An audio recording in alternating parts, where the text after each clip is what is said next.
Hey everyone, this is Freedom Hooker AJ Raven, and I'm back with my weekly comic book reviews where I go over some of the comic books that I read this week. And of course, I am not able to read all of the comic books because there are many titles that I'm not a fan of. But if you have any suggestions, please let me know about them down in the comment section below, and I'll try to get to them. So first up, we have Catwoman issue number 14, which is part of the Year of the Villain Dark Gifts arc that's happening. And basically in this issue is that Selina is still at Villa Hermosa and there's a hit on her, and a lot of villains in the city are trying to kill her, but basically it's that they can't kill her in the open because they are afraid that Batman might retaliate. However, Selina is like, you know what, even though you guys are afraid of Batman, I'm the one you should be afraid of. And yeah, it's a fun little issue. It seems like a start to a new story arc for Selina, and she is clearly missing Bruce. And if you guys do read what Tom King is doing, Selina is back with Bruce. So it will be interesting to see how this story leads to the events that are occurring in the current Batman comic book run. So next up we have Fantastic Four issue number 13. So this continues the fight between the Thing and a mind control or puppet controlled Hulk. So basically it's that Ben is able to defeat the Hulk. However, he gets a lot of injuries, and due to his injuries, he's like in a coma for a week. So that means that his honeymoon with his wife is ruined. And I like the fact that Thing's wife is able to save herself and also she ended up saving a lot of people. Then we have Gwenpool Strikes Back issue number 1. This is a new comic book series that focuses on Gwenpool. Now, Gwenpool is someone who has no superpowers and she's stuck in the comic book world.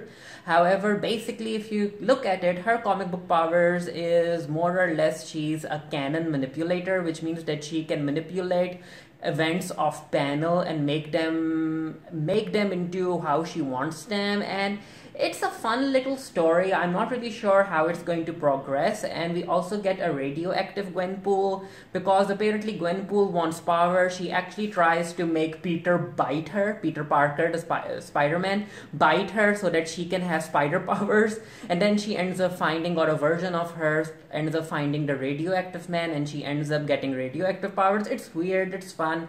So let's see what happens. Then we have Powers of X issue number 2, and as far as my opinion goes, even though I am enjoying Powers of X and also House of X, I do enjoy House of X more.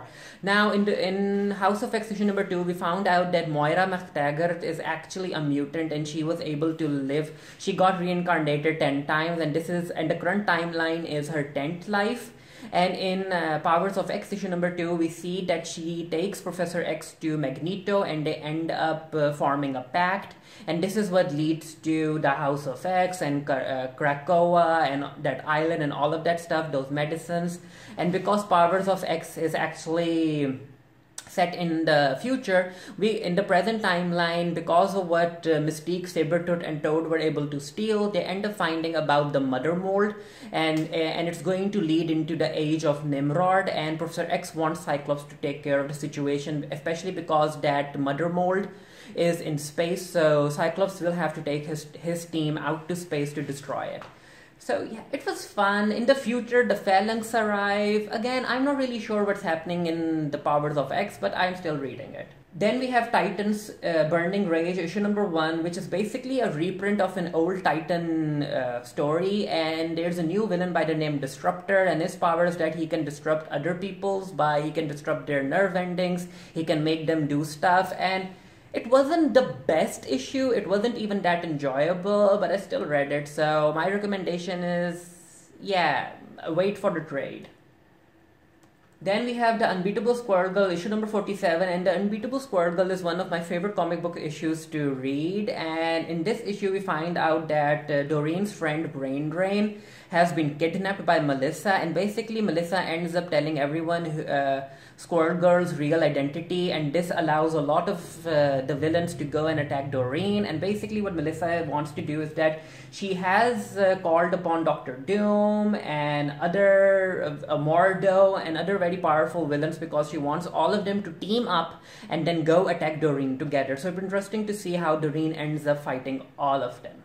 Then the last comic book that I read this week was The White Trees, issue number 1, which is a Black Sand Tale by Image Comics, and this is issue number 1 of 2, and this is a new series that's set in a fantasy world where they're humans, they're hybrids, they're elves, they're cat people, and it's quite fun. It's so much fun that I think that I will be writing a written review of this for the Geekiary. The link to that will be down in the comment section below as soon as the review goes up.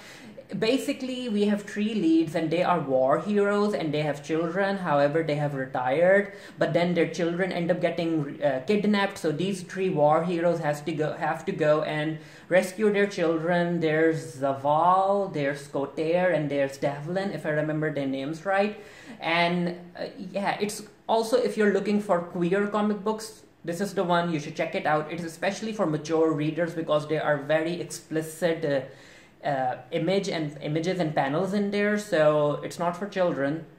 But yeah, like I said, I'll be doing a written review of this, and I do highly recommend. Oh yeah, let's talk about my recommendations. So from the comic books that I read, Catwoman issue number 14. If you're not a Catwoman fan, I don't think you should pick this comic book up.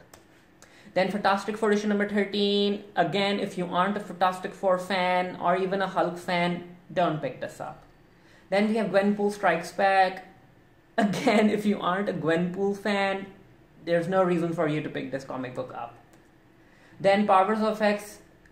Of course, even if you aren't a huge X-Men or a mutant fan, I do implore that you pick this issue up, especially because Jonathan Hickman is doing an amazing work, and the events in these 2 comic books, House of X and Powers of 10, it's Powers of 10, I don't know why I kept calling it Powers of X. Anyway, the events that are happening in House of X and Powers of 10, these are going to lead into what the mutant world is going to be like. So yeah, do pick it up. The art is gorgeous and it's a very interesting story. Then The White Trees, again, highly recommended. It's for mature audiences, and if you're into fantasy and leads who still have a lot of emotional baggage because of all of the wars that they have fought. Then Titans Burning Rage, no, I was highly disappointed in it, especially because they seem to Raven is such a strong character, but they aren't really using her much. Then Unbeatable Squirrel Girl, even though you aren't a Squirrel Girl fan, I recommend that you pick this comic book up. It's well written, it has a lot of humor, it has a lot of action, and there's a lot of text to read through, but it's fun. So yeah, these were my comic book reviews for this week. Let me know if you have read any of the comic books that I mentioned, and yeah, if you have any suggestions for comic books that I should check out, let me know about them too. And until next time, stay happy, stay safe, stay blessed, and I'll see you guys later.